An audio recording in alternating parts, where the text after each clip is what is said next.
HD, this your boy HD. Everybody get up on the dance floor and go, and go, and go crazy, and go crazy, and go crazy, and go crazy.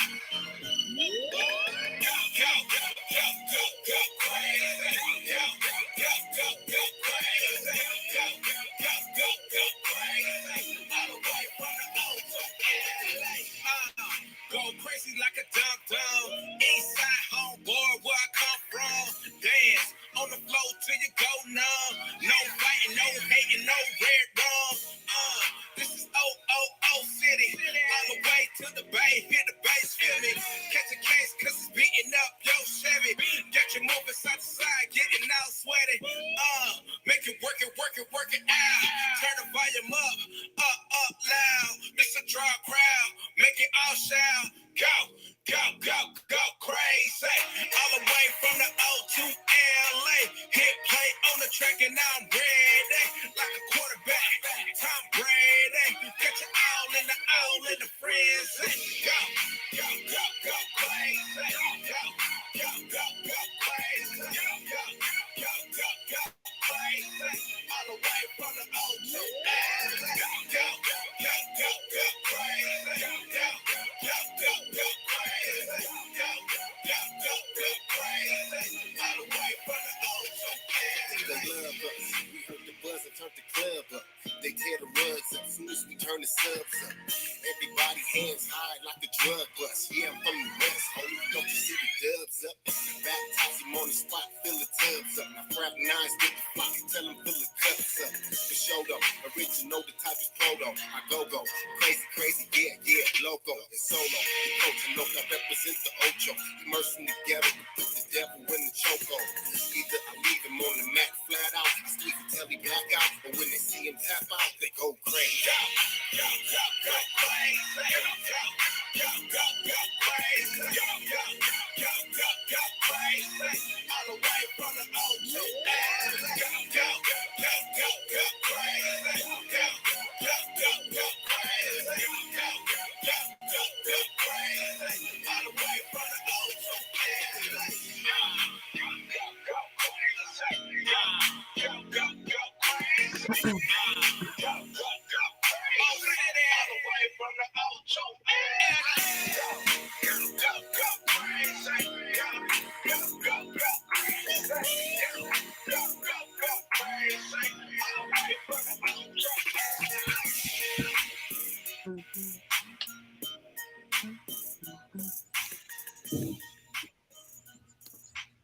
Hey. What's going on, good people? It is Tuesday, 8:04, right on time for another amazing show. Y'all, we have got a lot on tap to talk about this evening. The internets have been very, very busy over the last, it's been 2 weeks now because we were off last week. We took off last week. So yeah, we've got a lot. So go ahead, get the chargers, go and fill up the cups, send the folks, whoever you need to send out the room, go and send them on because you're going to want to tap into tonight's show. So while you're getting comfortable and gathering all of your things, go ahead and in that comment section, if you would for us, please go ahead and drop your city and state. Let us know where you are tuning in from tonight. That lets us know, just who's checking for us out here on these streets and these podcasting streets, where y'all tuning in from. That's how we say what's up to the people right here. So while you're down there in that comment section, if you would be so kind, and to the left, go ahead and hit that share button so that your friends and fam, the people who rock with you, know that you are going to be rocking with the scoop for the next little few minutes. Okay. All right. Blackout. Let your people know that you are going to be hanging with us for the next little few minutes. So we would appreciate that very, very much because, if they're cool with you, they can come and be cool with the scoop. Y'all, my light will not let me be great this evening. So yeah, after you hit the share button, come on back to us and get comfortable because we want to make sure that you know how to stay tuned in with us on the replay situation throughout this show and this evening. We know that this is the time of night where you got all kinds of stuff going on. Lord have mercy. We got all kinds of stuff going on, and you might have to check out once or twice throughout the night. So you might have to come back and catch up on one of the topics later on. So we want to make sure that you are locked in with your replay options. We're out here everywhere. Okay. So you can follow us on YouTube. You can follow us on YouTube by searching at The Scoop Show. You can follow us on Facebook at Real Scoop Show. We are on Instagram at Scoop Radio Show. And we have also joined SoundCloud and you can search us on SoundCloud via at The Scoop Show. Okay. And that way you can listen. We know sometimes you're out here at the gym, you're getting it in, you're on your walk, and you can't look and listen at the same time. So SoundCloud makes it so you can just go and hit that, press play, and get your day started with the scoop. Okay. So go ahead and lock in with us. Make sure that you never miss a show. Hit the bells and the whistles and all of the thumbs up and all that good stuff. And you will be set. Yeah, that light threw me off for a minute. I have a short in my little box, and I think that's what it is. Like I gotta rig it and then wrap it around things so it don't start that flashy stuff again. That ain't cool. But yeah, so replays. What else? Oh, straight out of the inbox. Yes. So these awesome topics that I am low-key teasing and stumbling over are generated by our wonderful viewers and listeners, our followers like yourselves.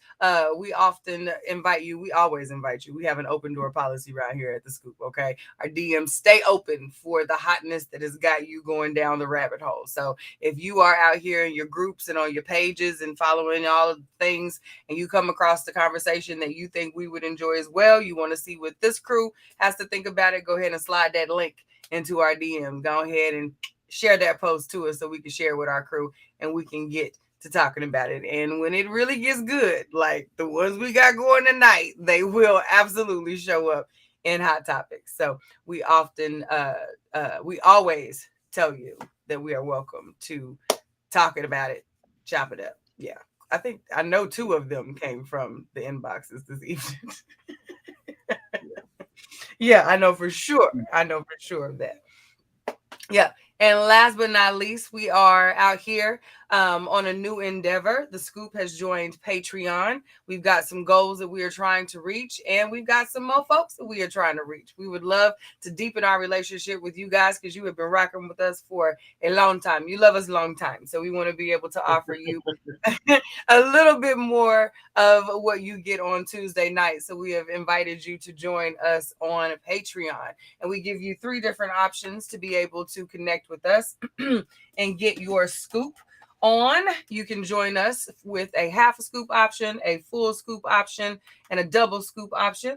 They start out at $5, $10, and $25, and they feature things such as Patreon only updates in our private community. You get access to our Patreon only live stream. We are going to have merchandise coming, early access to event tickets, and we're going to have some new show segments such as Scoop of Sex. We've got some private interviews upcoming, all kinds of good stuff on the way. So be sure that you are locked in with us so that you never miss the good stuff. And we so appreciate you because, that's an above and beyond type level of support. So, if you choose to come on in that Patreon room, we want to make it good for you. So we're thanking you in advance. I think that's it. How are you, bro? I'm good. You did well. Even in the midst of the lights and all of that. Listen, I'm sending out the SOS right now. Can somebody please bring me a box that don't do this craziness? You did really good. Thank you. Really good. How you doing? I am doing all right. Last week tried to take me out the game. I was sick. Y'all, it was, I don't know what that was. There's a whole bunch of stuff going on out here right now. It's playing with me. Yeah, it's really playing with me. There's a lot going on right now. So please wash hands, clean everything. Clorox yourselves. because there's a lot that's happening out here health wise. So I had a crazy fever. No, I had a crazy headache that lasted a full 5 days. And I had a fever of like 101.7. Never tested positive for COVID, tested 3-4 times, never positive for that. Those were literally the only 2 symptoms I had. Not a sneeze, not a sniffle, not a cough, not a little chew, not a nothing. Other than that damn headache and that little irky ass fever. Like it never got high enough, thank God, to like really be it was just annoying enough to never be able to be comfortable. So like I'm thankful. And I have extensive gratitude to be feeling much better and like myself now. So I won't complain today. I was concerned. But I'm glad you and me both. Glad you're back. Thank you. You did. And I appreciate the prayers. Bro checked on me every day, even when I didn't respond. Because I can't say that I responded every day, but he checked every day to make sure that I was still on this side. Sure did. I told him, I'm like, we good? We good? Mm-hmm, mm-hmm. Yeah. All right. You ready to jump in here? Mm-hmm. Yes. All right. I knew I was coming back strong after that week of craziness. I caught up when I could focus without that blue light bothering me. I said, wait a minute. Wait, what? I'm gonna lie to you. I kind of lightweight needed it. So I was like, last week, I had something. I had the relationship thing last Monday, Tuesday, and Wednesday. Plus, Tuesday night I had the other thing. So it was like, okay, we're gonna fit all this in. So when you said that, I was like, well, maybe this is God trying to tell me something. That's what it out for us. Yeah, for real. So for real. Yeah. So yeah, we were gonna pre-record last week's show just because of all this stuff going on. But yeah, so oh well. And actually, what was interesting is you know how I have been in times past about missing the show. Like I'm super terrified. We don't like it. We don't like to do it. But I'm like, be okay. We're okay. We're gonna be all right. Let me relax. Let me do what I need to do. So, like she's not feeling well. They're gonna come back next week. We're gonna be okay. So that's right. That's right. We have been here before. It's all right. For a while. So all right. Let's go ahead. Let's go ahead and jump into this. So our first one tonight. Of course, y'all hit that share button. Drop your comments. The first one tonight is earlier last week, Monique announced that she is, after her lawsuit, she had a lawsuit against Netflix for discrimination. As a part of the settlement, she is now going to do a stand-up comedy special with Netflix. So she filed a lawsuit in November 2019, alleging that Netflix broke the law when they gave her a lowball offer for a comedy special in 2018. And over the subsequent professional fallout of her pay dispute, she was offered, according to her, if you remember, $500,000 for a special, while Amy Schumer was offered $11 million. Dave Chappelle and Chris Rock were each offered $20 million. So y'all remember she asked us to boycott. She sued them, and again, they're not saying that this was a part of the lawsuit, but they are saying that now that the lawsuit is settled, they're going to do a special. What's your thoughts?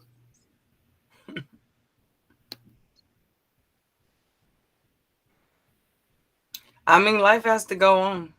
I'm sure Netflix was tired of talking about Monique, talking crazy about them. So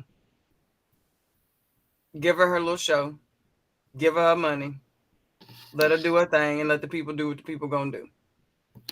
From a Netflix perspective, I don't see. I see why they did it, why they would have wanted to be done with it, and why not?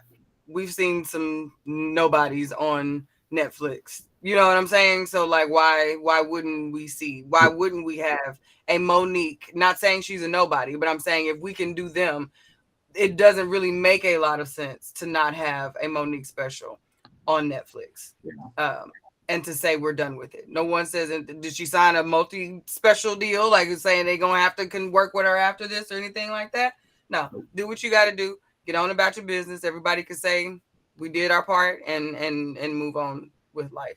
But you know, we talked about Monique multiple times. I don't think this is going to change anyone's minds that had already made their mind up about Monique. If you've been rocking with Monique throughout all of this drama, then this was just a told you, you know, like old girl in the clip. She felt vindicated. She felt like this has been confirming all the things that they've been saying.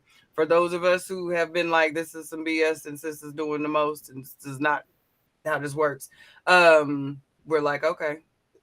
Do you so to Candace's question, do you think first of all, I'm interested because they never disclosed how much she's going to be paid for it. So I wonder what the actual amount was, and I wonder to your point, to Candace's point, how they're going to promote it and how they're if they're going to push it, or to your are they just going to put it out there and see what people do, and then at that point, if you know, does this then line her up to come back for a second one if she does well at a much higher, so you know, which is what we all said she should do. A lot of, not all, but what a lot of people said she should have done in the first place was take the deal, blow it up, and then come back for the second one and get the other one because of the time frame that she had been away from the stage.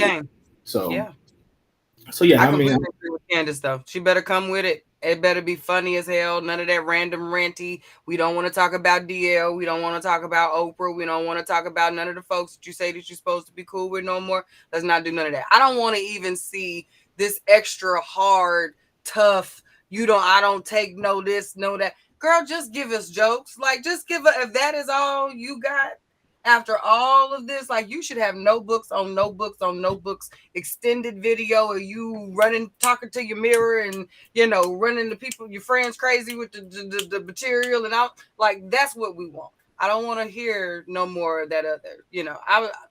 I've said before, I've rocked with Monique's comedy in the past, the original Monique that got us all in love with Monique. This where she's been on this latter part of the, I can't fool with. I can't rock with it. But if she's funny and she does what we loved her for, I can't say that I wouldn't watch it and I won't talk crazy about it.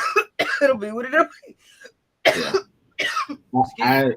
I think she obviously still has it. You okay?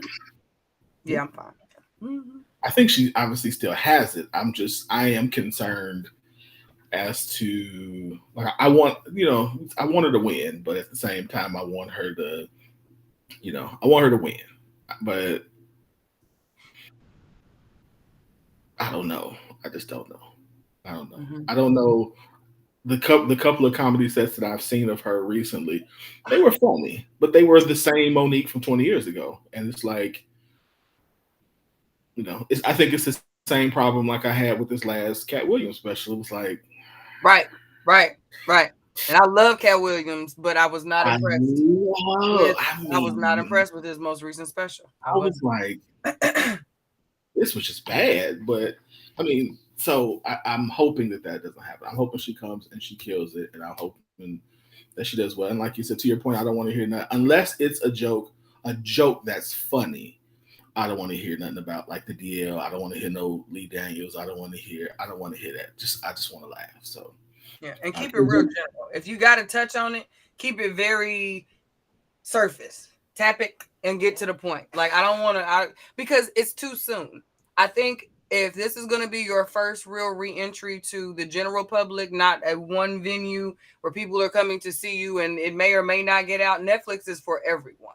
So this is the first time that she's been back on an everyone type platform.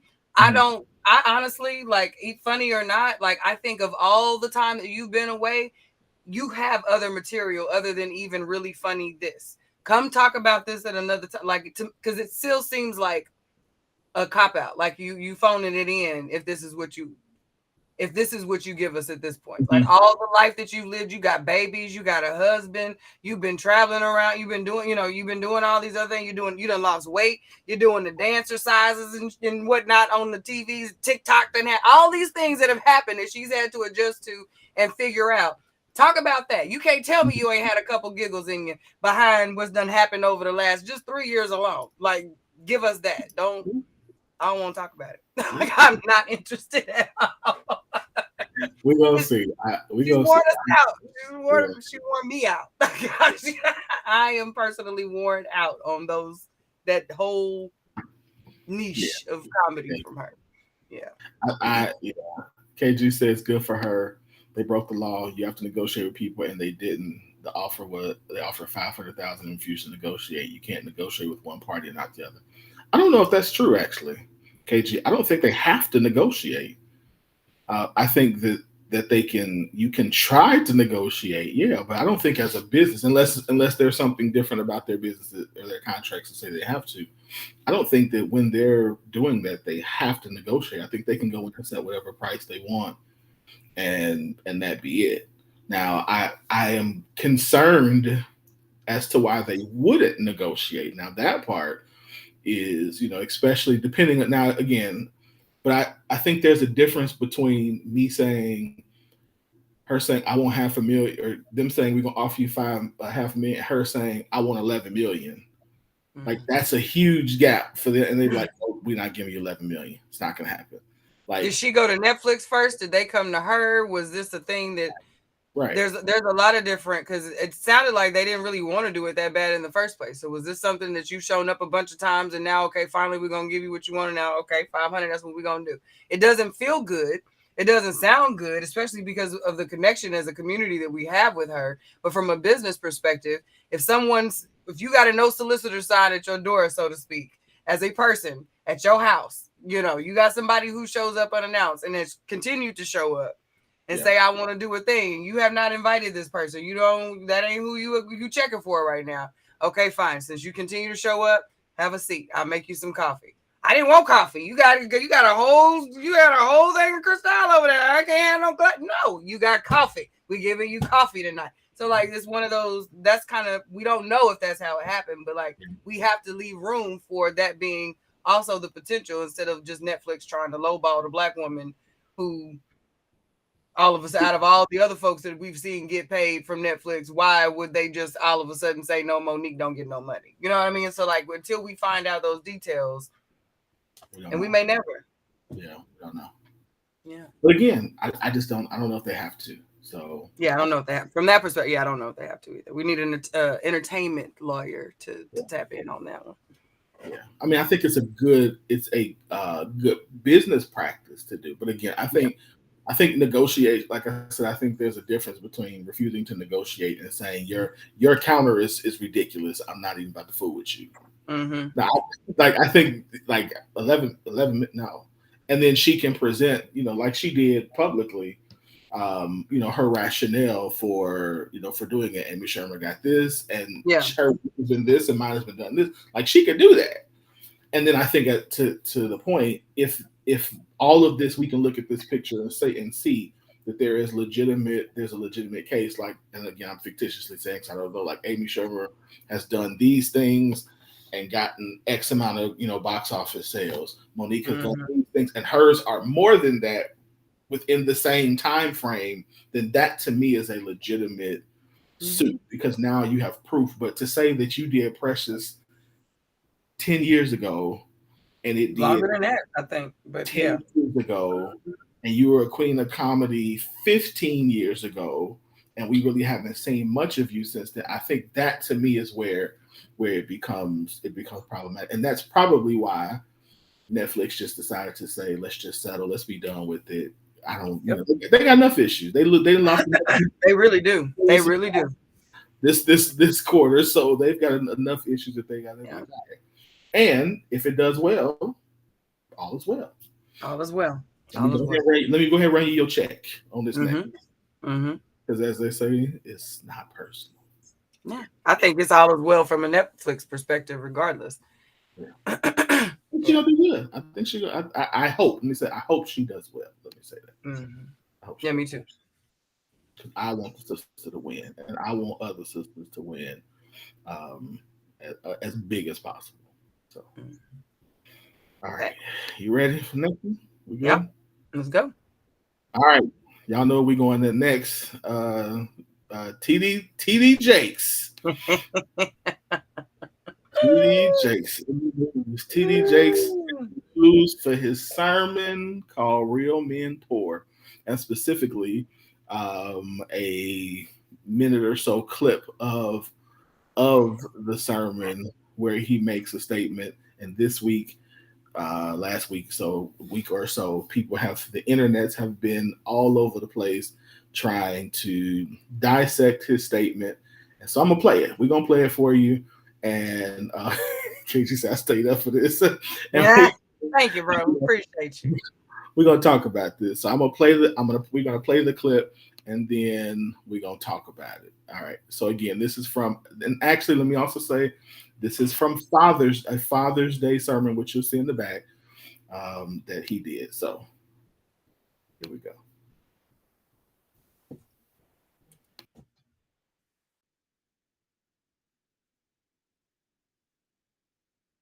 To be men.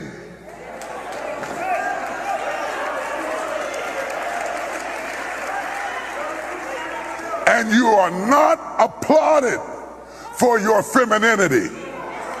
You are applauded in the contemporary society by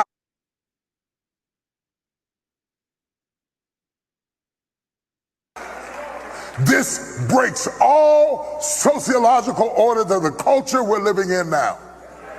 Because we are raising up women to be men.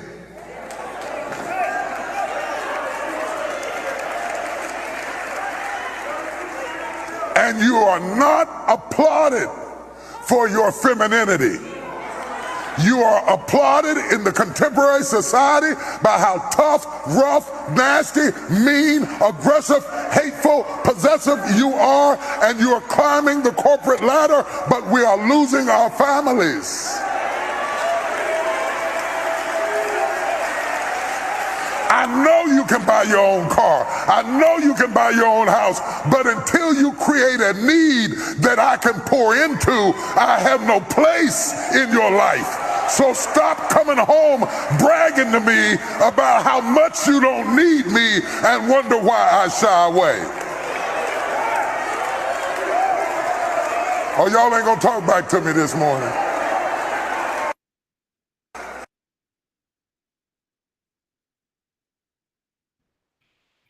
All right. You want to go first? Oh, I'm gonna mute you. There you go.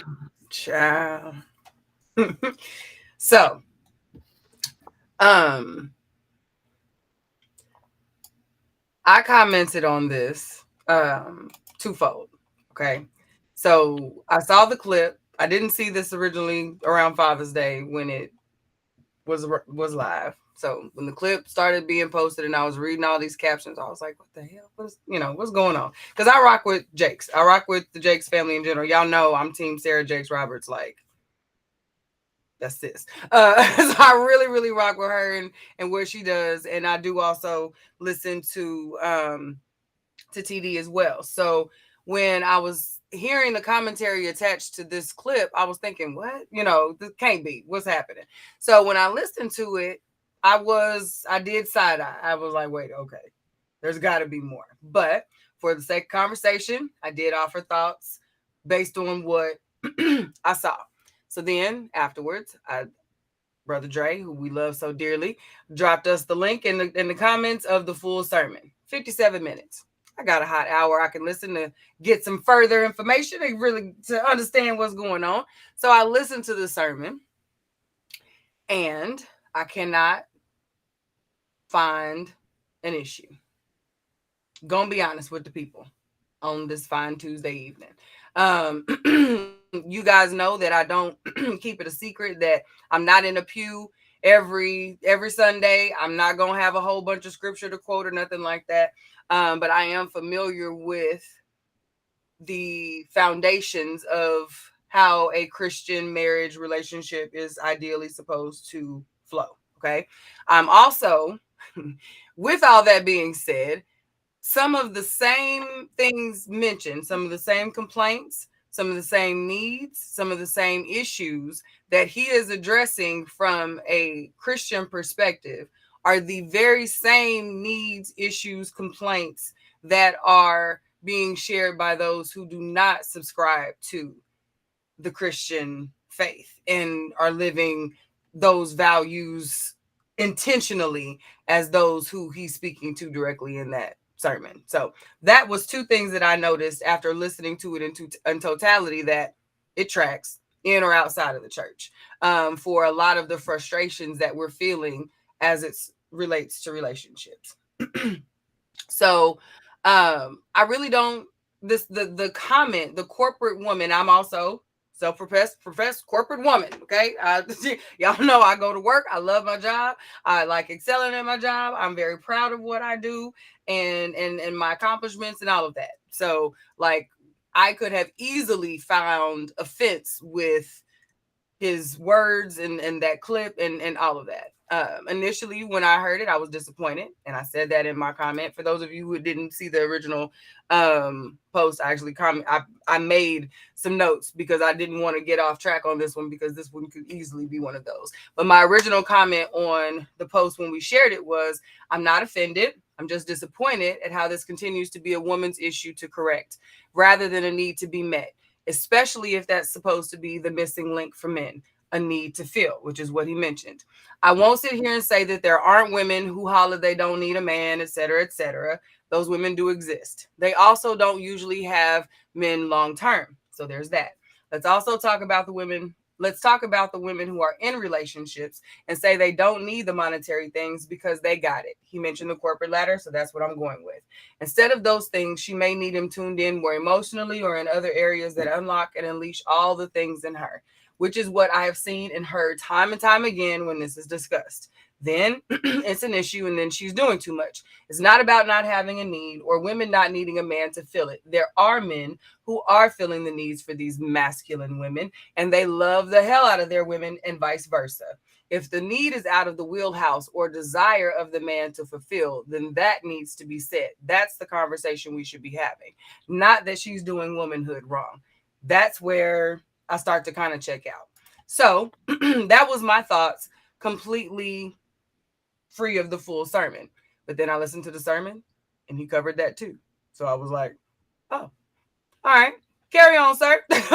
And I continued taking notes. So like, he addressed that. He mentioned that it is out of order. This is not how it was supposed to be. You feel the way that you feel. You're showing up as a masculine woman because we are out of order. We're not giving you what you need. We're supposed to pour into you. You take that thing and multiply it and do what you do with it. But that is the circle. That is the cycle from the biblical perspective. And it's what we say we want to happen when we want to just be out here feeling the vibes and whatnot. So it's just, it was very hard for me to find the connection to this offense. And you know, like he was coming for Black women. We've seen that. We know what that looks like. That was not this. That was not this, in my personal opinion. Yeah, so when I first heard it, I too heard saw the clip that I just played, and I was like, okay, like I think my thing was, whoa. What is coming? And for me, the initial thought was whoa, because first of all, right behind them, they say Father's Day, right? So and it says real men pour in. So like, I like the title. So when I saw that, I was like, what does this have to do with Father's Day? Like, I'm trying to figure it, and so I'm like, okay, let me go and hear. And no, I said, let me take a step back. And then I thought, okay, I know what he's trying to say, but let me make sure. So I went in and saw the full and listened, like you, I listened to the whole 57 minutes, and I was like, why are we having this conversation? Right. He's saying all the things that we've been saying, especially women. I really didn't understand the frustration of why we took that and ran with it the way we did. And so that's why I came back on if you saw, I came back and I made a larger video of like the 2 minutes, maybe the 2 or 3 minutes before, where he transitions from what we saw to saying, and you all do this because of pain.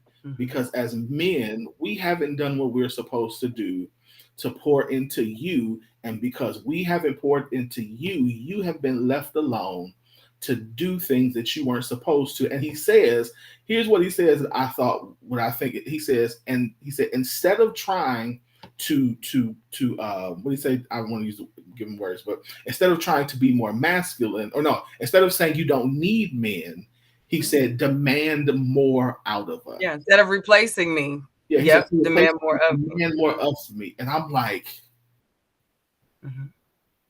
why are we mad? Now, my only thing that I could, and as I thought through, I think, and I know he would probably agree with this too, that it shouldn't take a woman's demand to make me as a man step up. However, I also recognize that as men, and I don't know if this happens to women too, because I'm not a woman, but as I would assume it does, but as a man, when I see, and this is what he means by need, when I see something that the woman in my life is missing, is struggling with, wants, then that activates a certain level of hustle in me that makes me want to be like, you know what? I'm not about to let her struggle with this for much longer. Let me put this out, because she ain't happy. I want her to be happy. I want her to figure out, like, I want to figure out as her partner how I can relieve this pressure from her. So on the one hand, I'm like, yeah, I get that. But on the other hand, I'm also saying, like, most dudes is like, nah, we got this. And I think him making that point of, instead of replace me, demand more of me, it was nothing but being in alignment with the whole point of the restoration of the order. It's not, you can't remove a part of the process and expect the order to be restored. So that's the whole point of, you can't remove me and then, when you should be demanding more of me. Because the whole point that he was trying to say is, we're not showing up to the job. Like, we're not doing what we're supposed to do. So women, we know that you're tired. We know this is out of order for you. You don't prefer this role. And you're right. It's not right. So instead of bearing down into this, well, I just got it, I'm tired of fighting, I'm tired of da-da-da-da-da-da-da. Instead, this is what you do. Demand more of me. Don't stop until I get that right. Instead of saying, forget it, I don't have to deal with it. I think an entirely different sermon. We can't get it all into the hour because folks like to get to dinner. So, you got to move on at some point. We would want to talk about, though, why does the woman continue to have to demand so much out of someone who essentially signed up for this? You volunteered for this part of the job.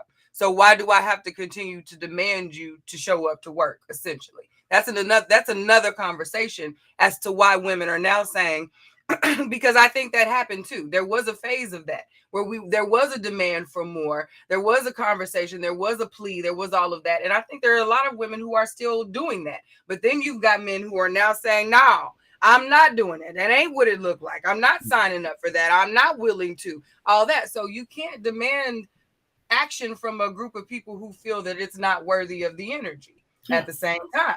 So, though, again, other sermons. This is a very layered conversation, but for the focus of what he was talking about, I found he was on point. He was on point. So I'm going to say this. I feel like everybody who has a problem with what he said was doing exactly what he said. Yep. Responding out of pain because you didn't even, all you heard was, is women are being masculine, and you thought, you heard, but I don't want to be, I'm forced to be. And he's saying, I know. And even listed the reasons why. Like, he said it. Yeah.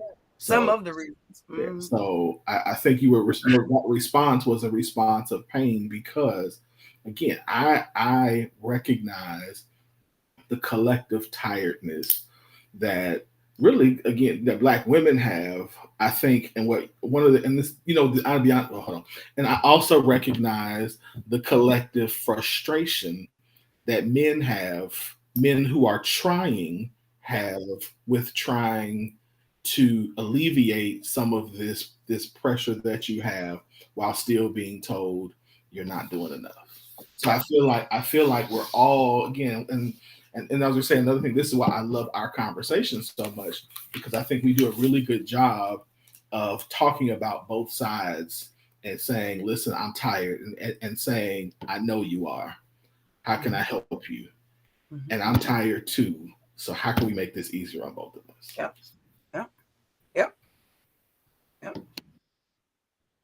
That's so true. Yeah, we've got to be accountable, even when I think what frustrated me most was that this little bitty piece, that this comment, these trigger words, the corporate one, because they've been weaponized in so many other places. Yeah. We weren't willing to allow context and comprehension to work when from a person who generally we trust or knows intentions are good and rooted in generally the same things that most folks are rooted in as far as the moving forward, as far as relationships go. So that one kind of baffled me. Like, we really abandoned the general critical thinking that we apply to some hypothetical situations, like that we don't have proof and context for. It was like, yeah, I know all that. That's fine. I'm not interested in that though. But another thing, but that ain't that, and we get off onto these other things, and we had a lot. We could have had a very different, very necessary, growing conversation based on the dissection of this sermon. Like, I think I took 2.5 pages of notes, just little sound bites and things that I wanted to dig into deeper while I listened to the full sermon. And I thought, man, if we could have had the opportunity to dialogue about this, this could have been a completely different conversation, and this could have been changed. This could have been the change that we really needed, as opposed to us debating if corporate women are too masculine or not. That was kind of that kind of threw me for someone who really enjoys these kinds of conversations. I wasn't ready for that one. Yeah. Let's see. What we got? We got some comments popping up. I know Wynn is going to pop them here in just a minute. Shatoria says some men don't know how that is. They're not taught. Yeah, that's true. A lot of men believe that when we demand more, we are overbearing or browbeating them. Yeah, and I think that's where we're at now, which speaks to a lot of the frustration that women are having, where you say, you know what, I'm just not going to deal with it. You know what I mean? I'm just not, I'm cool. I'm gonna just check out. I'll be back when this part is done. Because it does get overwhelming, similar to what Wynn was just mentioning a minute ago, as far as those men who are putting forth the effort and really trying to do good and care for their mates. Even just reading the commentary of folks debating the need for care and how it should be done and who's worthy of it and all that other stuff, that gets frustrating for those folks also, because there's a need to defend what might not even be being attacked at that moment. Like, it doesn't even apply, but because this is the conversation, and hell, I'm trying. Like, if you can't say that, we out here, but okay, that's not you this time. So it creates an entirely different energy around the dialogue when it's set in this conflict. So it is frustrating when you're trying to get back in there from a woman's perspective to hear men say, no, I'm just not interested anymore. So that's one of those things. That's a frustration point that we're at, I think, with all of this conversation around relationships in general. Mm-hmm. Candace also says, good. I'm just going through the comments because I saw you were busy. Candace says, good women are supposed to stretch you into growth.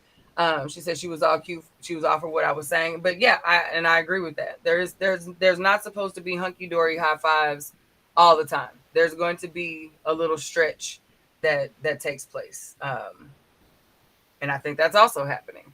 There's different priorities being set on. Yeah, I think the problem is though is there's you're trying to do that. I know she said this later on, when you're trying to do this to a person who's already defensive, Mm-hmm. then Mm-hmm. no matter what you say, just like with this comment, with this whole clip, when you say stuff to somebody who's already defensive and who's already in pain, the only thing they're going to hear is the pain, and they're going to feel like, okay, here somebody else is, another person is coming for me, instead of. So it's almost like like just so we talk about in relationships, like there's a time, you got to time what you're saying to the person who you're saying it to properly, because if not, it's gonna fall. You're gonna be like, whoa, I didn't mean none of that. Like you just took that someplace I was never going. Yeah. And I think that's again the collective of where we are, is that again everybody is just so defensive that to even say anything. And that's why in the post, I don't know if you saw, I asked the question. I said, so basically, y'all don't want no man to say nothing about women and what a woman should I did see that. That's the interpretation I got. Mm-hmm. Because from the comments, like the level of somebody, he didn't even say nothing, and y'all are mad about him not saying anything. I think what's missing for the majority of women is the correction without acknowledgement. We talk about the effect without the cause. Very often, and now this example excluded because there was context provided, but right. The way that many of these folks have become feed friendly is because they put these things out here minus the context. So we're discussing all of these actions, all of these reactions to experiences with the assumption that women collectively woke up one day and just said, yeah, we're good on men. Thanks. Gonna go to work instead. You know what I mean? And that's just what we rolled out with, So I think that women are very much interested in a male perspective that is well-rounded and willing to address all of the issue and then still offer a perspective that can help a woman grow to be better understood by men and to better understand men.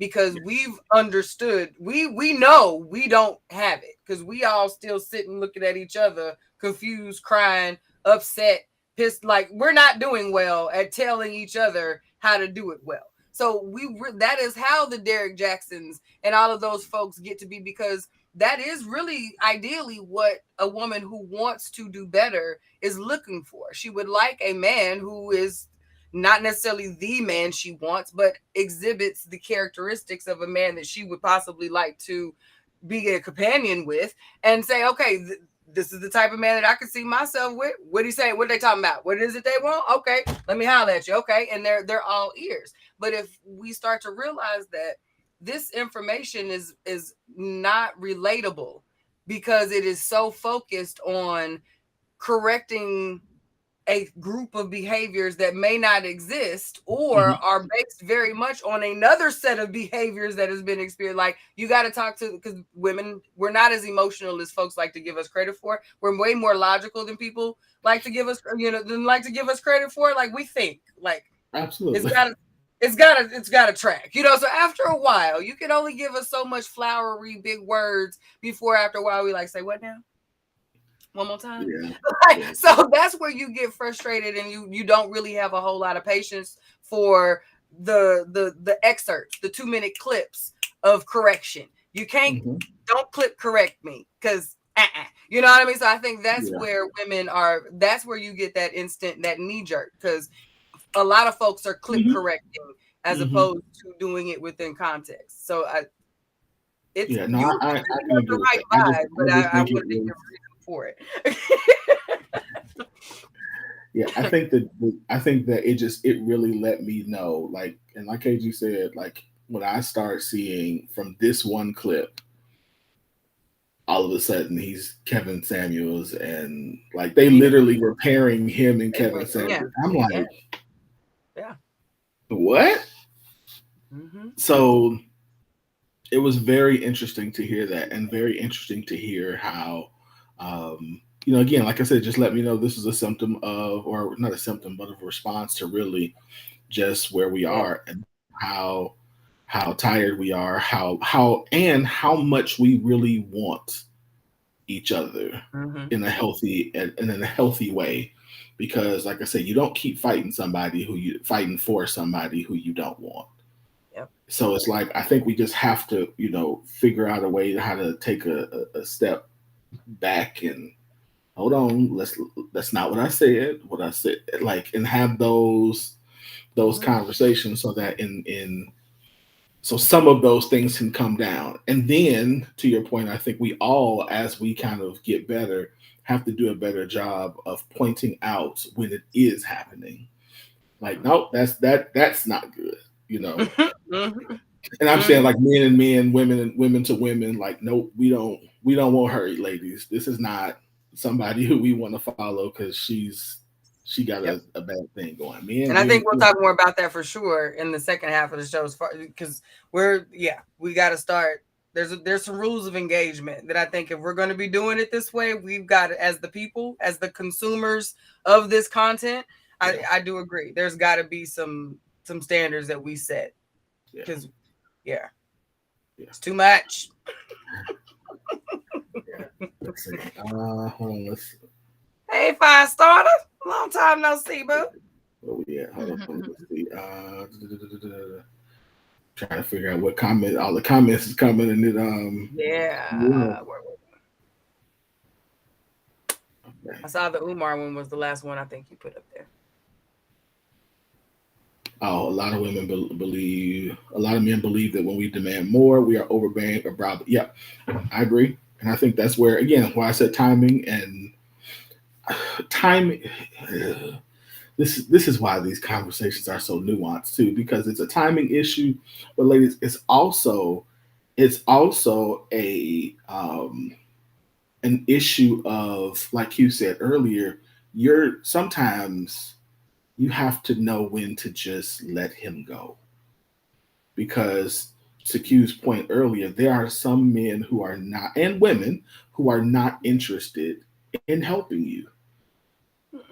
They're like, so this last Saturday I was on a panel thing, a podcast, and they were like, so do you think adultery and infidelity are the only times you could get divorced? I'm like, well, I mean, I know that's what the Bible says, but I'm concerned because, like, to me, it just doesn't make sense to continue to remain in relationship with somebody who is, let it be known, they're not interested in helping you grow, become the best version of you, and actually are doing everything they can to sabotage you. So to me, I don't see any rationale for being there, except, the Bible says so.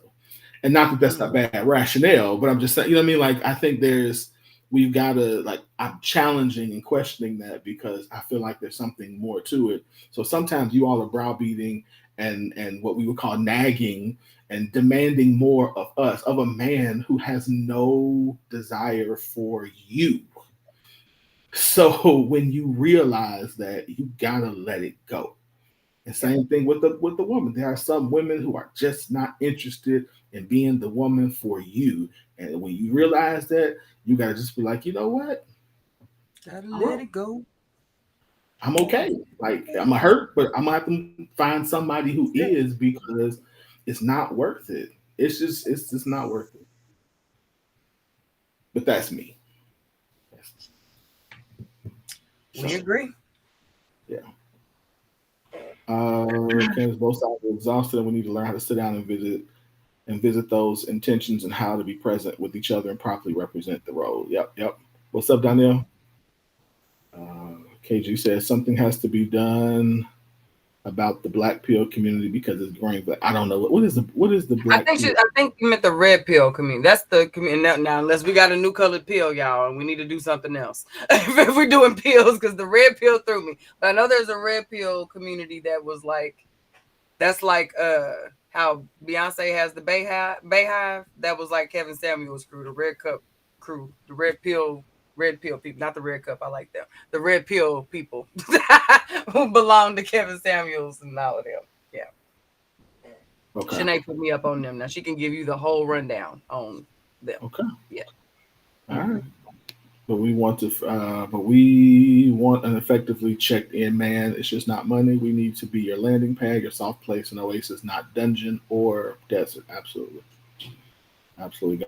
Got to stop being a soundbite generation. Seriously. Yeah, unfortunately, I don't know if that's going to change anytime soon. Men want to feel wanted. We know we have to know that men have bags like we do. Now, not all men are there and understanding that, but not all women are okay with their baggage. We all are tired. Absolutely. The video was a cut by a red pill warrior and it went viral. Okay. All right. Okay. Okay. Hey, Cicely, how are you doing? Long time no see. Right. That's what I was like, hey, girl. What up? And then my bro, what's up, Sid? What's up, Sid? We need each other. We need each. Excuse me. Hold on. We need each. Why does? Come on. It's moving fast today. You think you were broadcasting the news? We Come need on, each bro. other. We need standard. Both men and women are at a point in society that we both can meet a lot of our own materialistic wants, but emotionally, you need him or her to say it's going to be all right. We're in this together. We need each other on that level. My question for both: what are you demanding? That's good. And we don't know. We do not know. I think it changes depending on the trending topics. Yeah. As soon as somebody that we might admire or follow for a little bit does something or says that's the new thing we're supposed to want or need, boom, off. That's the new thing we want. My man don't do that. She ain't doing that. I ain't never had that before because it's new. They just came up with that. That's their thing. You don't even want that. You didn't even know the thing existed. Or as self-discovery journeys and all of this work that is necessary. That I think men and women are both doing now that we have been able to secure some of the more materialistic or even foundational things, the roof, our basics are taken care of. We have more freedom to explore passions, happy, joy, the things that light us up different. Whereas our parents, the people who taught us, who gave us these things, didn't have that freedom. That is a privilege that we have to figure our stuff out. But we're all operating as though we know, and that you should know too. Like everybody's supposed to just know. No, we all out here newborn in it. Like we are toddling around trying to figure out our fields because that is new for us. Mm-hmm. Yeah. Everybody else? Let's say no. Black pill is a thing, and red pill is pro men. Blue pill simps or men feminists. Purple pill me, and green pill is new. I'm learning that. Lord Jesus. Are we trying to get rid of pills right now? Ain't we against pills right now? Too many pills? We trying to get people to stop taking pills. Now we done colored one for everyone in the damn rainbow. Send me the color Coke. Send me the key in my DMs. That's what's going to be straight out the inbox for next week. Pretty much. I'm talking pills. Huh? I'm talking pills. Right. Like what in the world? I'm sorry, it's a fly in here, and that was just annoying me. Y'all have seen me chase plenty of them. So. Oh my God, this fly was annoying me. Okay, sorry. I got it. All good. Peace has been restored. I'm like, what is this? Anyway. Whew. Anyway, so yeah. Yes. I have nothing wrong with it. All right. Let me say this and then we got to move on. I think that what we've got to decide is we have to decide that we are going to, both of us, men and women, have to decide that we are going to enter into a space vulnerable, honest, and into this space to listen more than we are to be heard. Mm-hmm. Agreed. Recognizing that the person across from me wants best for me, but doesn't know how to give and be what's best for me. Mm-hmm. And so almost like build it from the ground up, like, okay, and then understand that this is going to be a journey that as we're going through this journey of deconstructing, that this isn't about you being bad or me being bad. This is about me unlearning what I was taught so I can learn not only what you need, but we can learn how to be what each other needs, wants, whatever words you want to use. We already talked about how men and women needed one different. So what that other person wants, so that we as a community can thrive. I think that's what we need. And to Cedric's point, during this process, we got to say we're going to have to give each other a lot more grace. I find annoying or something that is harming down as a man shutting down instead of me shutting, because what I'm going to do is I'm going to, okay, let me pull myself together. What you just said hurt me. And I don't think you want what you just said. This is how I interpret what you just said. So can we not do that no more? Said, dude, like, I think we all have to do that.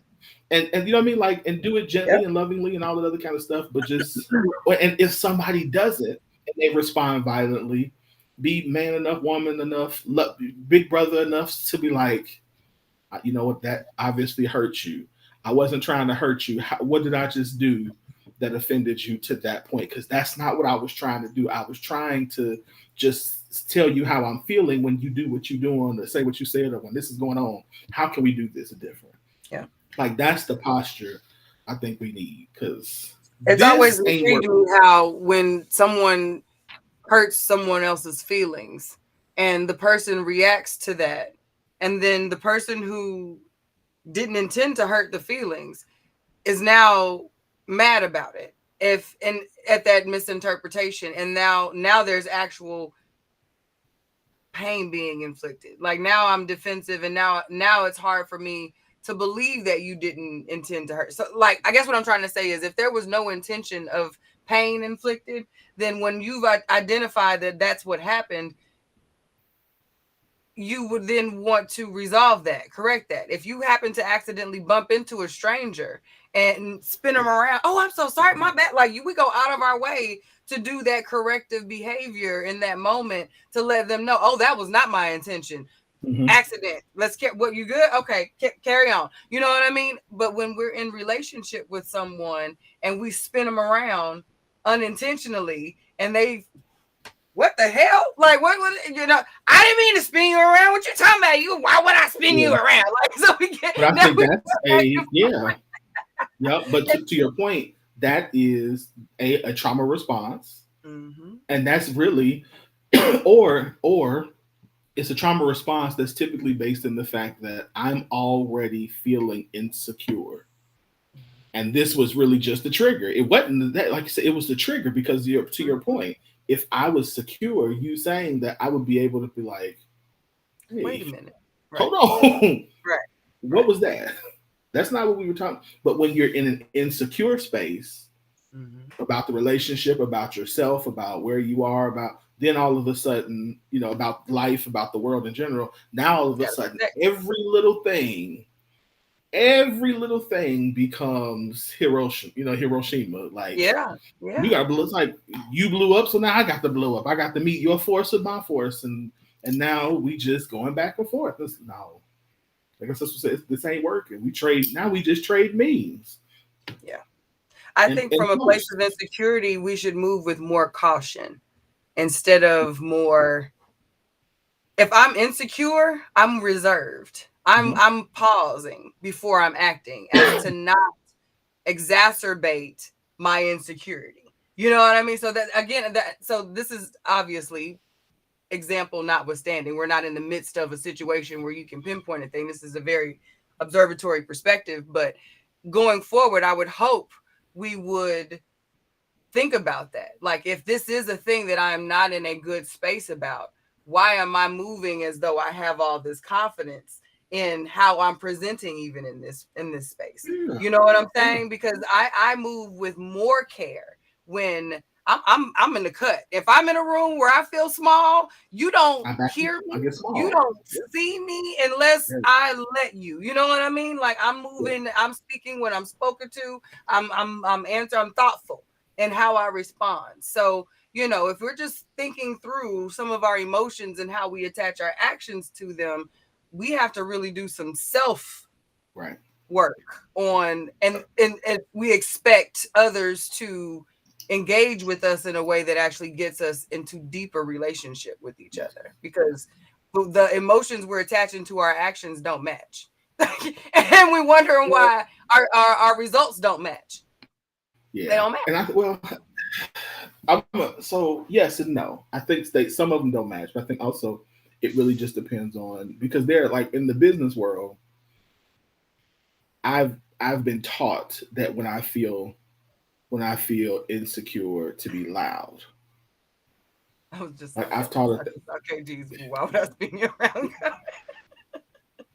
So, and I think the other part of it is the other part to your point is we have not yet. I don't think we're at a place where we're honest enough to be able to ourselves or to other people say, I feel insecure. I think it's easier for us to transfer our insecurity on what you did, to make it about what you did instead of about how I feel about what you did, or how I feel, period. Do you mean like within our intimate relationships, or do you mean on a community level, like out loud? Both. Yep. I think they're and I'm saying like large. Yeah, I feel you. That's tracks. I was gonna come with an exception to the rule comment, but no, you're right. and again, that's a goal. That exception to the rule is goals, where you could go to your partner and say, "Yeah, my bad. I'm not feeling good about this. Yes. This makes me feel outside of self, and help me work through this." Yeah, that's goals. Yeah, that's because I'm like, that exists. It's just not how we're. Yeah, it's not normal. Mm-hmm. It's not normal. It takes work. It takes community. It takes relation. It takes intimacy. Yes. It takes digging in. It takes having it go wrong a couple times and continuing to come back because it matters that much. Yep. That creates that safe place to say, yeah, no. Yeah, let's try this again. Just flat out, yeah. And let's try it a couple of times if we got to. And until we get it together. Until we get this together. Like, we're going to figure this out. Okay, yeah, I did that wrong. I did it wrong. I was trying to do this. I was trying to say this. And that didn't come out the way I meant it to. And again, and I'm as a man, that is hard for me as a man to do. Yeah. And I'm as close to the sensitive as they come as a man. It's hard for me to be like, that hurt my feelings. That made me feel really insecure. I already feel like this, and now that you said that, and that's so that my response. Look, I'm gonna tell you, I had a whole moment this weekend. I'm talking like snapped on everybody. Aww. I did. I had a whole moment. Huge. I told last week was a rough week. Yeah, it was a rough week, long week, a lot going on, and I just lost it. Like Saturday, I lost it, and like I had to back up and be like, okay, this is what I was feeling. I'm overwhelmed. I'm embarrassed. I'm this. I'm that. And that's what saying that I felt better, but it was like, did I just say like now I feel this? Yeah. You felt so exposed all of a sudden. I said that out loud. Yeah, you did. Come on, sis. On, sis. Right, but it was like, okay, but that's what it is. Yeah, I snapped. I did. I snapped. And he does hold too much in. I lost it on everybody. Everybody got it. So these that way sometimes. Yeah. And so it was just, but it was necessary for me to be able to say, this is what I'm really feeling. And to get to the point, like you both just said, where I'm not holding it in and come. But that's, again, as a man, that takes time. It's hard. I get it. It takes time. That takes the right place. That person. That takes the right place. That takes a whole lot of maturity. That I've been 42 and I'm just getting it. So very leveled, very nuanced conversation. Very good. Very good conversation. Shanae, you're going to definitely want to catch that first hour, sis. You're going to want to rewind on the back end of this one. Yeah. And holler at me tomorrow. I'm going to meet you in the inbox on tomorrow. Like you said, I've learned to be very, I learned to be very vulnerable. A whole lot of time. Absolutely. A whole lot of time. A whole lot. So, all right. Whew, that was a good first hour. You got It was. really good. Look, we had like 5 things to talk about. We got to 2. We have to carry them into next week, huh? Yeah. But this was a good convo to segue into our main combo. So Absolutely. biggest person. Yeah, you're right. You're right. I listen. 'Cause I felt a whole lot better after I did that. I preached my face off Sunday too. I was like, "Whoo!" Apparently yesterday I need to get that out. That helped. So, Get that throat sorry I had to do chakra that. and Yeah. I love it. That makes me All right. happy. Woo. Happy to hear. All right. I'll see you there, sis. You ready to do your ad? I'm ready for you to press play on my ad and me to mute myself.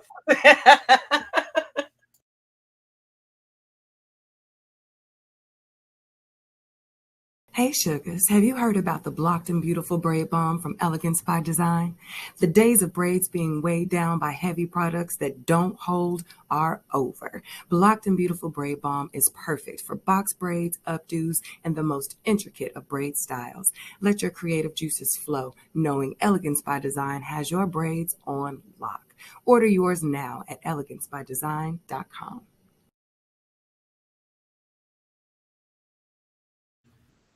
All right. What else we got? All right, you up. All right, y'all. So, second half of the show, we are talking about actually a little bit of what we were previously talking about, how exhausted we are as a community with all of this advice, all of this commentary, all of the thoughts, all of the correction that is being shared within our community. And is it really helping our relationships? So Wynn and I were talking about the TD Jakes conversation. And we were this is honestly how this is where we came. This is the conclusion that we came to. Like all of this advice floating around, we're so quick to disregard it. Nope, that doesn't qualify. Nope, that doesn't qualify. But a lot of the time, the message ain't even for us. Like the advice is not even for the group of people who have decided to disregard it.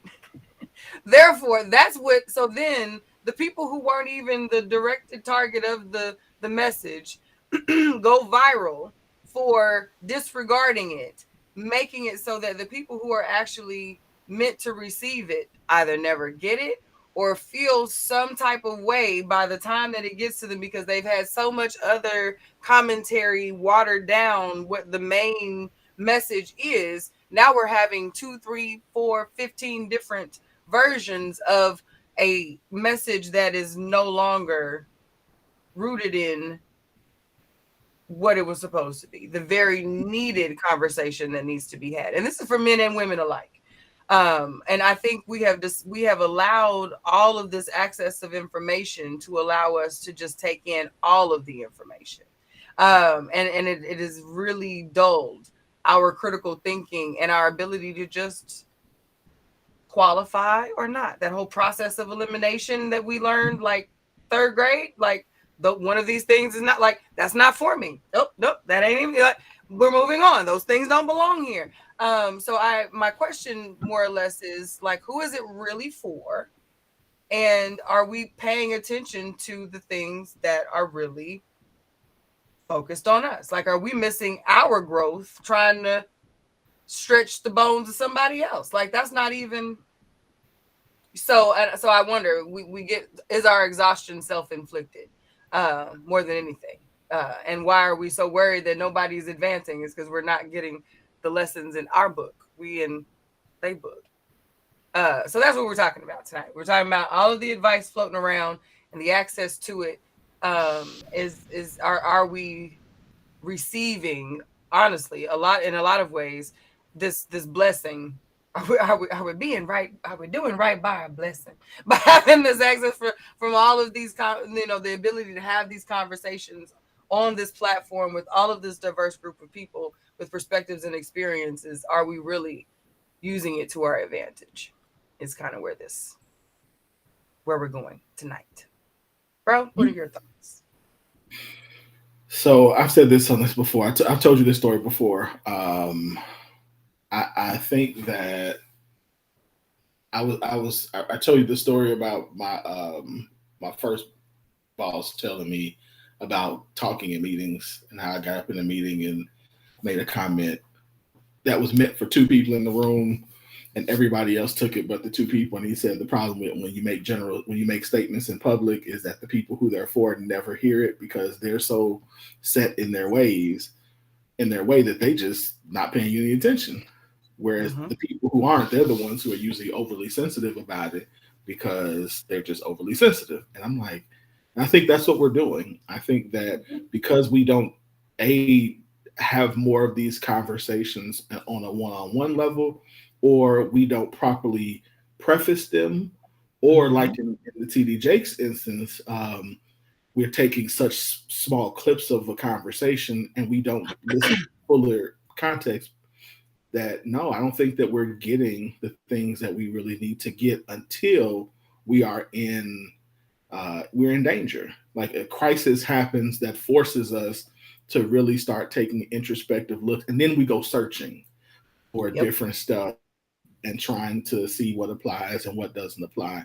Because now we get to a point where we realize crisis is here, what I'm doing is not working, and let me try something else. So no, I don't think we are. Yeah, we are walking around triggered, but then with like big buttons all over us, and wondering how we keep getting our buttons pushed. We're seeking out folks with fat fingers, like surrounding ourselves with folks to push our buttons with commentary, with content that pushes our buttons and keeps us closed off from the things that we really should hear. Because as soon as it tiptoes around one of these buttons, no, so now we can't even get into the space of receiving the thing that was for us. For us, to help us. Yeah, absolutely. Yeah. I think too, the other part of it is we have for a while, I don't know when this started, have this thing of like, I don't care what people say about me, and I'm not going to listen to anybody, and I'm just going to if I don't like it, I'm just going to take it and throw it away. And I think that has helped us get to where we are, because I think the proper thing to do is, if somebody has a critique about you, that we should listen to it and we should process it. And even if we don't agree with it today, like, keep it in the back of your mind that this is a possibility that you are doing this or like this. And then at some point, if you continue to hear it, like, maybe there's some validity to this.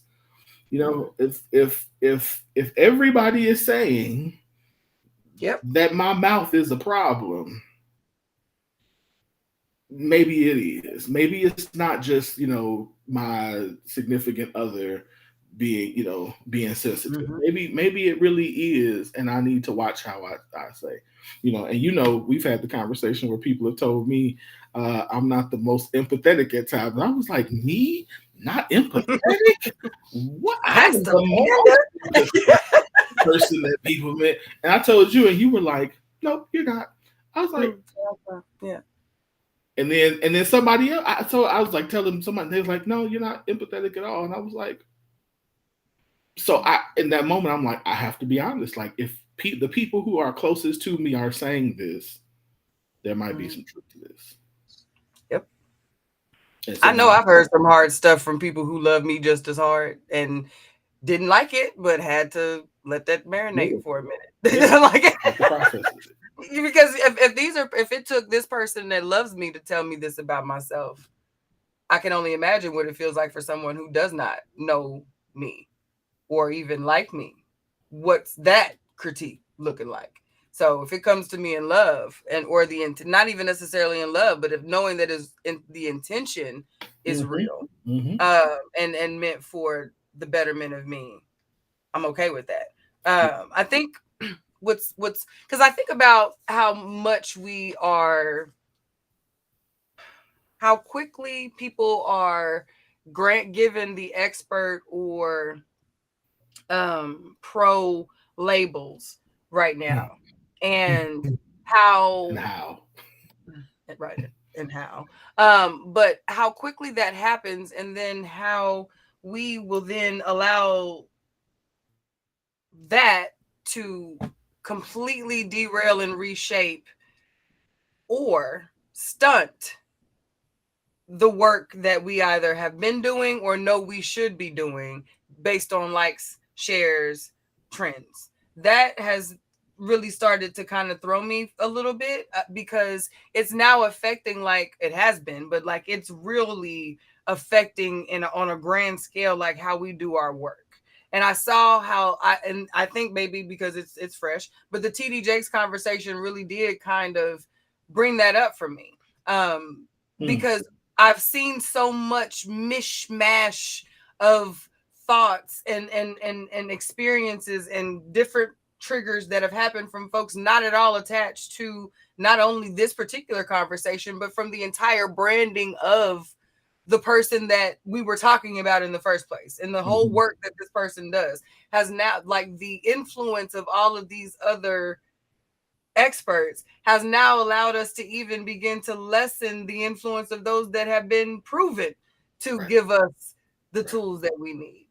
So like it makes me want, like, where is the fault in all of the access to the information? Is this on advice? Like, is advice really the error that we have now, or is it the fact that we've allowed all of it in? We become sponges to everyone who got a camera in a couple minutes, to share a thought or two, which, here we are, folks with a camera, a light, in a couple minutes, sharing thoughts for 3. But at the same time, like, I think it's how we go about doing a thing and what we allow in, and as a community, the things that we allow to shift us and derail us so quickly. What did we miss in this last week and a half, going back and forth about this 2-minute clip? What did we miss? Yeah. Even within the realm of this conversation, what do we miss? Yeah, that's a good question too.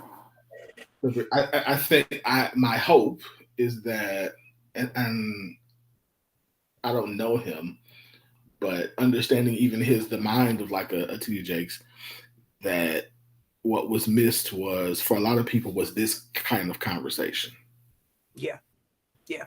Like even if we agreed or disagreed with it, that we were able to have the dialogue that would get to the depth of saying, was there any validity to this?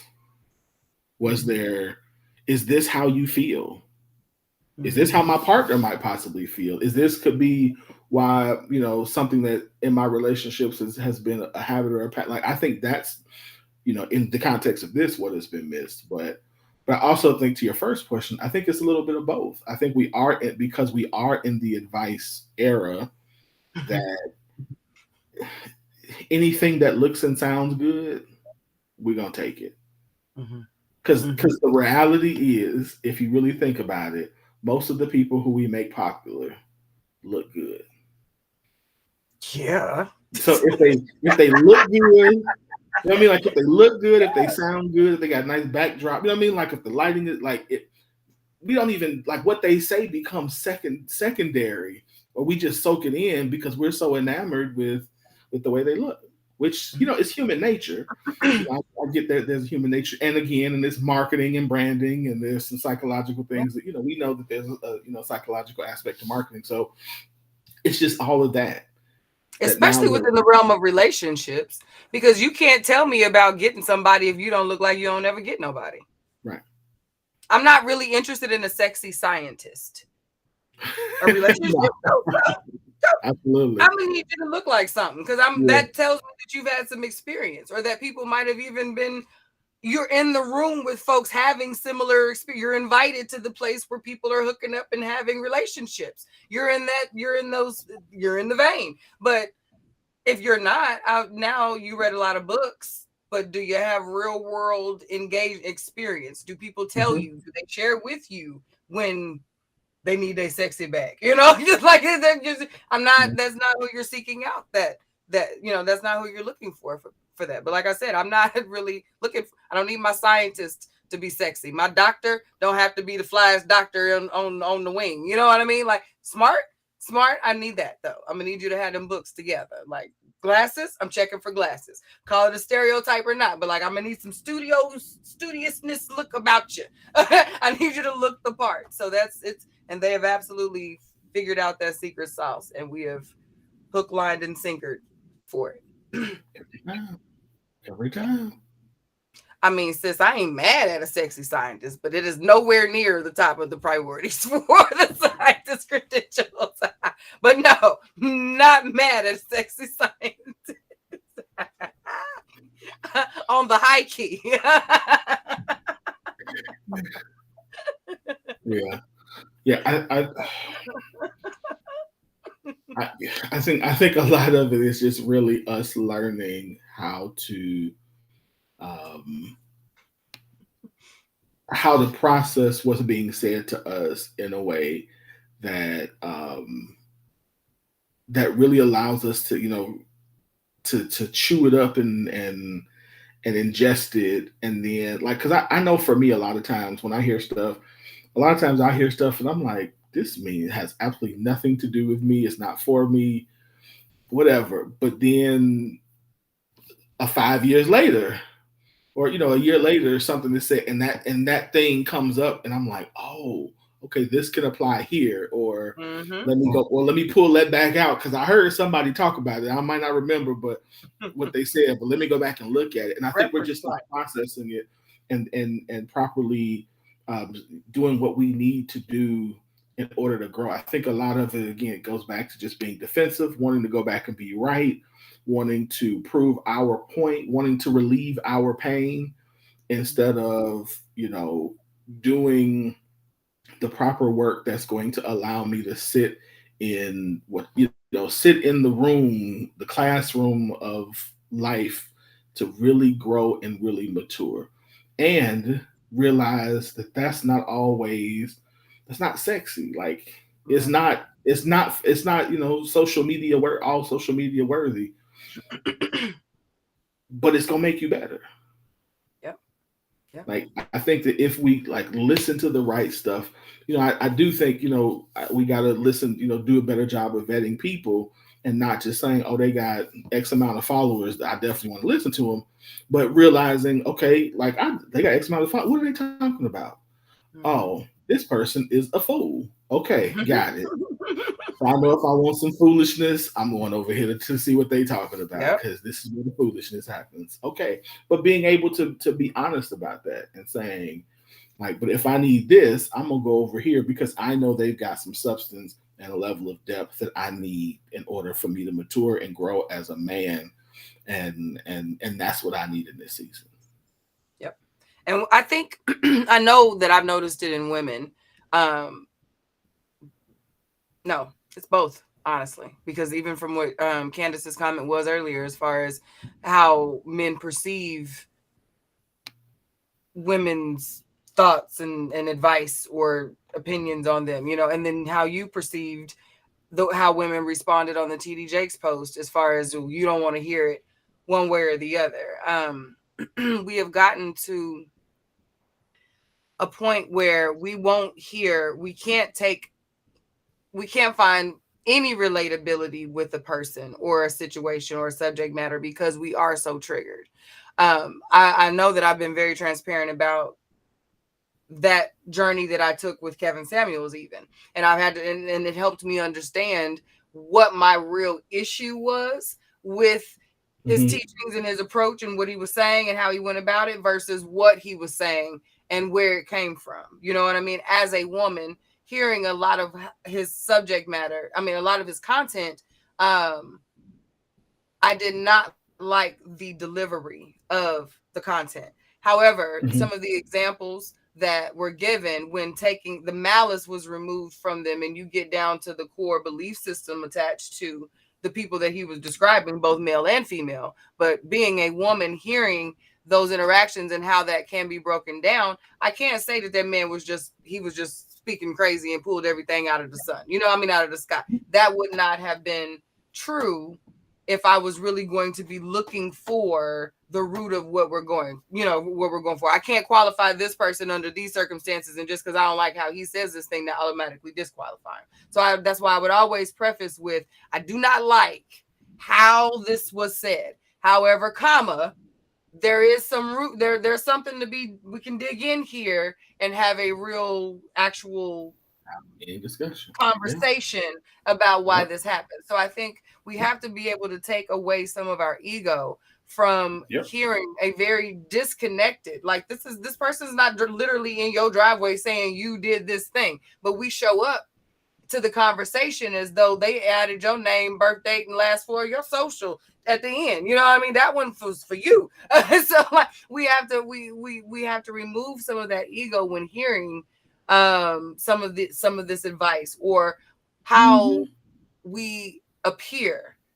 And I don't mean we as individuals, but when you've fallen into a bucket. You know which buckets you check. You know what I mean? Like, there are times that in certain situations, I know exactly where I fall and why.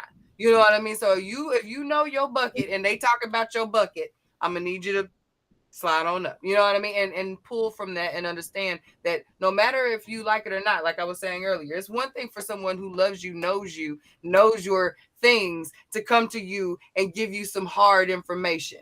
But to hear from someone who don't know you, don't love you, don't really care too much, from that disconnected hypothetical place, you really see what you look like, or what that part of you, that part of your person that shows up in that type of situation, what that looks like. So if we really want to say that growth and maturity and evolution, and we doing all of our work and all of those things, if we're going to claim that, which we shouldn't.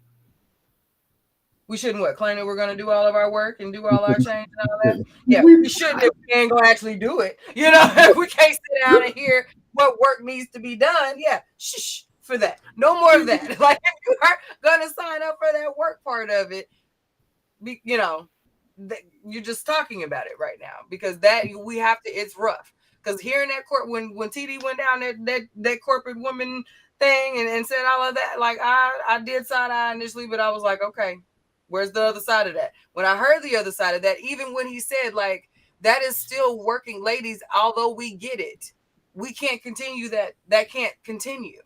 That is a pain-based trauma response that is going to continue to have us in this cycle. So to break it, you must now learn how to redirect that. And we needed to hear that. We needed to hear that. If we are if it is such a trauma, if it has hurt us so badly, and that's not just for this particular situation, but for all of our things that we refuse to hear any other thing on, if we want that thing to heal, we've got to hear. We've got to be willing to see what that other side looks like.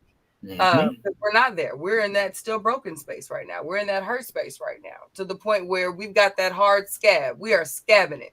That is essentially what we did when we heard what we needed to hear. We scabbed up, and nothing, not a Neosporin, not nothing was getting through. The medicine needed to actually get through there and was being blocked, because we scabbed that up. But that's a lot of, when you asked her, saying, I was saying earlier, is that's exactly, instead of saying that we're doing the work, that's what we're doing. We are just figuring out how to make ourselves harder so it doesn't hurt as much. That's it. Protect the wound. Like, we talk, I'm healing. No, because healing ain't nasty like that. You nasty. Oh, but those scabs turn colors. They got yellow. The edges get green. They're not the prettiest things either. Scabs are not pretty. You mean? You mean? How you? You heal? That don't sound like healing. Yep. Healed is that soft, fleshy, real pink skin. You got to take extra little care with a little bit. That's what your healed you looks like. when that scab pops off, because it's done its job. When you're ready to shed that, then that soft that little area that you know got to find its coloring again before it matches the rest of you that ain't never been disturbed. That's the healed part, which means it's vulnerable, it's softer, it needs a little more care. You have to move with it a little extra. You can't just dry, you can't, that spot is tender. You take a little care with that. Healed is not always bold. We want healed to be this badge of honor that we boast, but that comes much later, much later after the scab, where we can sit there and say, we're here. Once your coloring comes back to that soft, fleshy pink part, that's when we get to boast about the badge. When you can actually listen to some tough stuff and be like, yep. Mm-hmm. Like that was me. Did that? I could do that again. Healing. I would say healing is when you are a person who's healed because you recognize all you had to go through to get to where you are. You're a lot more gracious and a lot more grateful. You're a lot more gracious with people, a lot more merciful with people, because you recognize how hard it is to get to that place. You recognize that, okay, and then you also it becomes easier for you to recognize when other people are doing it.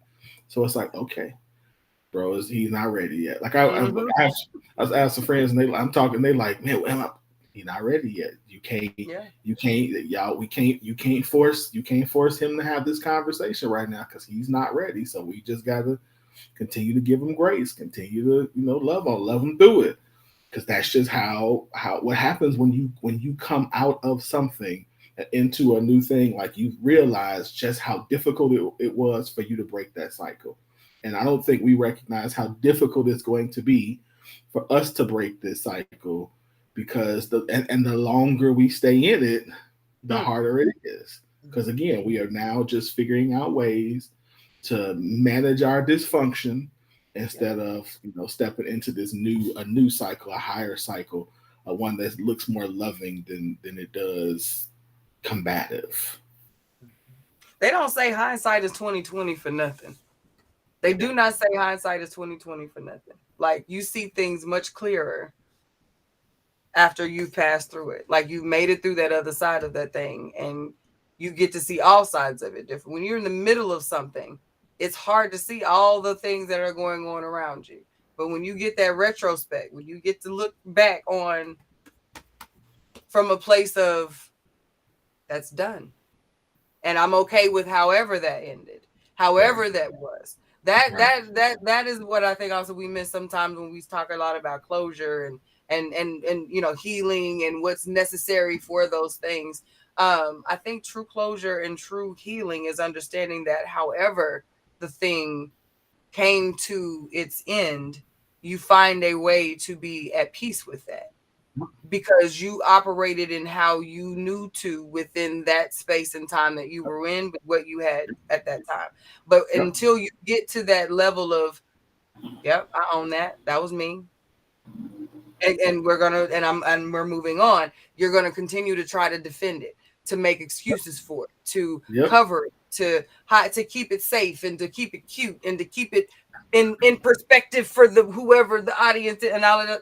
Hey, I did that. It was fuck that up. You know what I mean? Like, we'll do better next time. And that is when you can move with a different level of confidence and a different level of understanding, grace, gratitude for the experience. You're not really in it for the badge or the congratulations. You're in it for what you get from the experience. And that, I think, is what we all are after, and think we're getting it in these little niblets of getting through day to day. Those are small wins. They are awesome. They are important, but they are not to be confused with the other side. That is not the other side. That's not what that looks like. Let's see. All right. Shanae says we have understand the foundation of it and why it exists in the first place. You can't fix a thing until you know how it works. And right now we're pitted we're being pitted against each other, and all these movements masked as progress. Yep.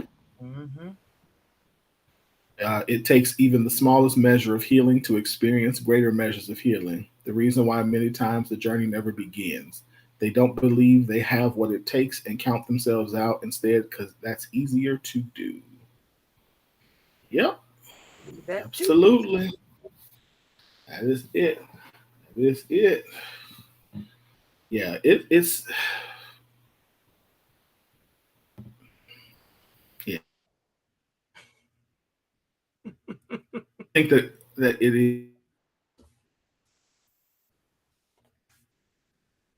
It can take long because it's almost like the more the more you heal and the more you go through the process, the more stuff you unearth and realize, oh, I didn't know that was in there too. But then you also realize, like, again, I think there's a level of humility that comes with it that says, okay, I know I still got work to do. And then you start thinking like, man, and people have been putting up with me all this time being like this. Okay, so there's a level of healing, a level of humility that you have that just makes you, again, gracious for for people and for people's process and for allowing them to get to the space. And you want to help people. You don't want to continue to inflict harm on people. You want to be a person who helps facilitate this healing for others, because again, you recognize just how difficult it is and how much better the other side, even if it's of this little part. Yes. Like I might not be all the way healed, but this part of me is healed. So I'm okay there. And then, like you're using your analogy earlier about the scab, like even when a scab, like I have a thing from high school on my forearm that is completely like, you can't even tell it was ever there. But every so often I'm reminded of it, and I'm very careful of that spot on my arm because of how long it took to heal, how much it hurt. Yep. So I always have this in my mind of this scar that I had, or this thing that I had on my arm, and I'm always sensitive to it because I don't want to have to endure that again. Yep. So you do that with other people. Like it's like, okay, I recognize the pain that they're in. I recognize the process that they're in, and so I just got to let me protect it. Let me protect them as best as I can. So. Absolutely. Yep. Absolutely. We have to see, and I think sometimes when we can't relate, we completely disassociate from giving a person the opportunity to grow where they need to, like that. And so, which is why we're so willing to disregard advice that isn't for us. You know what I mean? Well, who does that? Nobody does that. Okay, let's think about it. All these billions of people in the world. You mean to tell me nobody, like somebody just pulled this out the air and came up with all of this information and all of this back and forth that we're having this whole conversation, and nobody that this is just so out of the realm of possibilities. So the people, those people who show up that is going to further, we give a lot of assumed confidence and understanding to people that we are also saying need something. If we are saying a person is supposed to be in a space of receiving and this is for them, and then we show up with a lot of all of this, like we don't make a lot of sense sometimes. We don't show up. We give a lot more to people that we already assume have a deficit. Like, so we end up talking in circles. So like you assuming this person has enough to go and do this and get all this, but then, okay, all right. So then we end up again having a conversation that does not at all relate to the people who it's supposed to be for, the meaning of it, the heart behind it. And now we're ended up attacking character. And the people who are sitting in the back that really need the information still don't have a solution, still feel some type of way, possibly worse. And those hurt people go back out into the world. And we just keep going. Yep. Yep. He says being honest with each other matters. Having the courage to tell people that thing. Q is the only person that took the time to tell me the raw truth in love. People need to quit it with extremist language. It's foolery. Yeah. It's foolery, but it's also, to the point Q's point earlier, it's also what gets you popular. Mm-hmm. Now, so okay, no soapbox, but I remember one of the things for me, whether it's anybody, for anybody, it's always, that's why when you talk about like who you take advice from and things like that, it's always what is the intent behind the advice? What is the intent behind it? And you can tell the difference between a person who's trying to be popular and get paid versus a person who is really out here just giving solid information, solid advice, solid wisdom. You can tell the difference. You can. You can tell the difference in how they give it. You can tell the difference in how they respond when people disagree. You can tell the difference in how, and even how they deliver it. Because there's a level of graciousness that and honor for people, even when you're trying to tell somebody that they're wrong. Yep. And you can tell somebody a hard truth and still do it honorably And not be and hard still do with it. You can do it and not be hard with it. Yeah.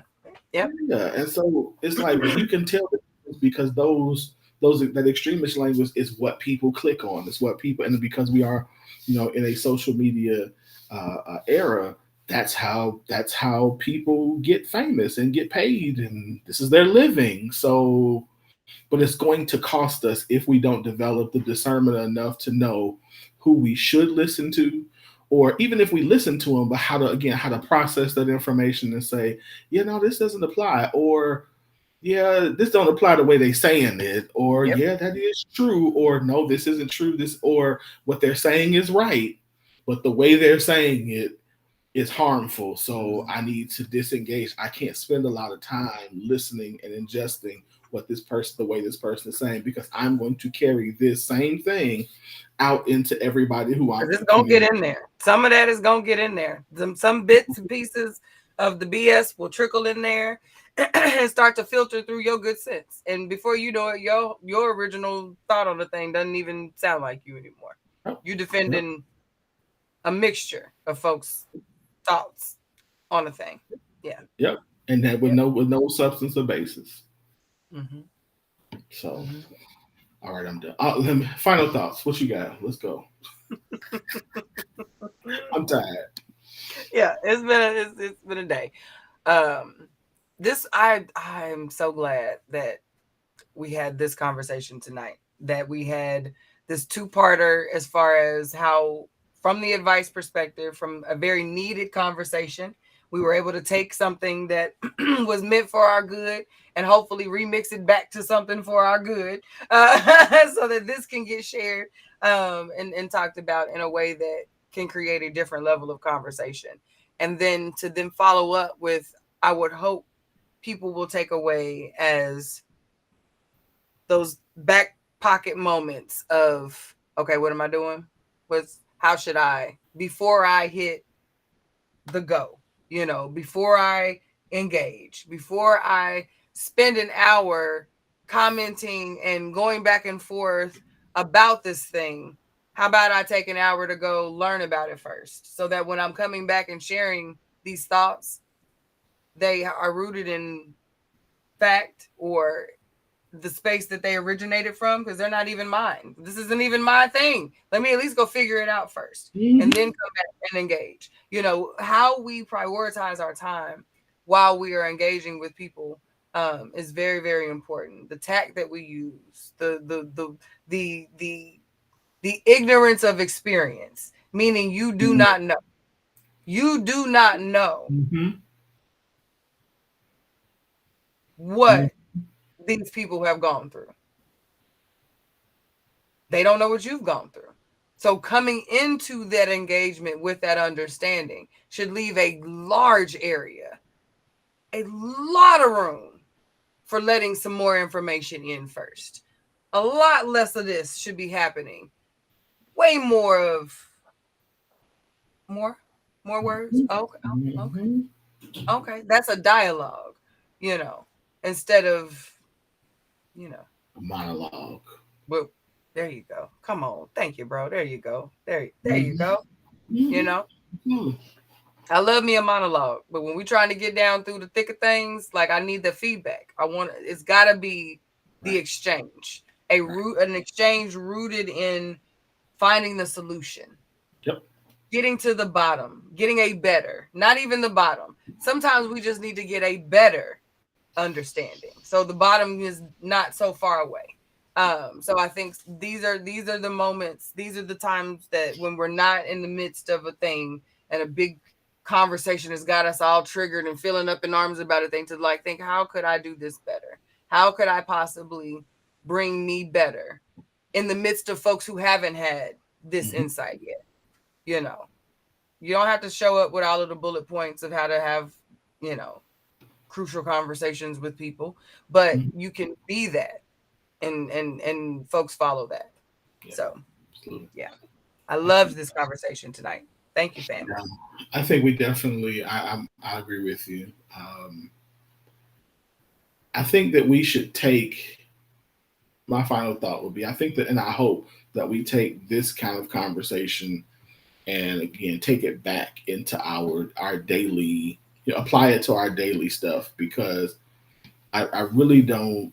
I'm very sure that most of us really don't understand the amount of pain that we inflict on people because they probably don't really think that we have their best interests at heart. Mm-hmm. And so it would be really good and helpful for us to just ask more questions instead of making as many assumptions and giving our opinion and perspective on everything, and just sit back and say, how do you see me? How do you see what I just said? How did you hear what I Yeah. said? What did you think? Do you think that I love well? How do I honor you? And be prepared to For hear whatever that may be. Mm-hmm. the Yeah. good, the bad, and the ugly. Yeah. And then and ask the, because I think that a lot of what can change our dynamic is us asking more questions instead of giving a whole bunch of demands. What do you need from me? How can I serve you better? How can I love you better? Our relationship, even if our relationship is good, but what things do you see that we need to do to take our relationship up a notch? Yep. Yep. Like, Yep. I think those are the spaces we can, and Absolutely. then the back on the back end of that, have those conversations with our boys and with our girls. Like, man, I had a conversation with, and then again, it doesn't even have to necessarily be your significant other, but my friend, and he and I were talking, and he told me this about me, and I didn't realize that. Do I show up like that for you too? Mm-hmm. Mm-hmm. Man, okay. So I'm aware of this now. So this is, if I do this, will that work for you? Will that make life better for you? Mm-hmm. Will it make our relationship better? Because my heart, and be honest, my intent is to love you well. Yep. Will that show effort even? Will that show you that I'm at least trying to do it Yeah. better? Yeah. Yeah. Because I think Yep. I think I'm giving you effort. I think I'm giving you effort right now. But please give me. I've had friends tell me, like, you've been a crappy friend to me lately, and I'm like, and in my mind, I'm like, have I? Yeah, I have, and I'd be like, hey, I'm sorry, I'm giving you the best I got right now, so this is all you can get right now. But I Mm-hmm. promise that my And intention is not. sometimes we have to say that too. Like we have to be honest about Yeah, our deficit. It's not necessarily, they're not wrong for calling you out on yeah, not showing up. You got to own that because yep. you signed up for that. That's why I say, folks, the relationships that we volunteer for, Mm-hmm. there is a level of it. There is an expectation of care Yep, set, absolutely. of engagement, For of sure. actions, of I give a damn that you sign up for when you say, yep, buddy, I'm gonna be your buddy. Hey, boo, I'm gonna Yep, be your boo. Like there, yep, yep, so, yep, and it's delusion to expect that you merely showing up is all that it's gonna take. yep, So yep. You're right. So yeah, just let's just do better. I mean, but again, today you're right. Like as you evolve and change, things are going to change. Frequency of that's absolutely correct. But even then, I think there's still a conversation that's needed. So That one got me. That good one, one. Good one. Ooh, I felt that. I went to wipe my eyelash before that. I felt that one. Oh my goodness. Yeah. I'm wrapping it up. It's been a long one for you, girl. My brain is tired. I felt that one. All right. So yeah. Any other comments, thoughts? Hell no. Night is my last comment. We're gonna say thank y'all for coming out. God bless y'all. Good night. That's my final thought. Q said, "I'm done. I'm out of here." Period. All right. What are we missing? Don't forget, of course, y'all, if y'all haven't signed up for our Patreon, y'all go to Patreon and sign up. Get some of this scoop. Get a scoop of the scoop. Make sure you do that. Patreon.com/Real Scoop Show. Do that ASAPly. Again, Patreon.com/Real Scoop Show.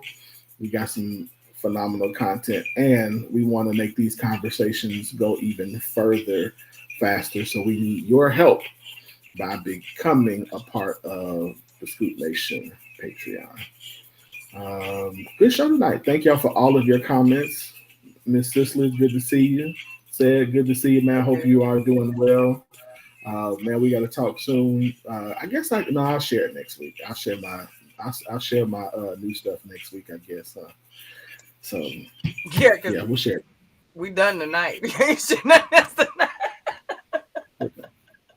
We're done. All right, y'all. Love y'all. Appreciate y'all. Have a good night. We'll see y'all next week for another great show. Can't you see the tears?